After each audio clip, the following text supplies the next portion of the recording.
Ушундай чоң квадроцикл көрдүңөр беле? Биздин оператор кызыбыздын бою 1,70. Өзгөр көргөндөй эле бул квадроцикл бийигирээк экен. Азыр ушуну айдап көрөлү.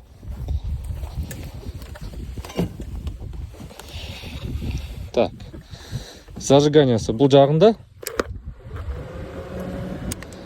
Эми бул баскыч менен от алдырабыз.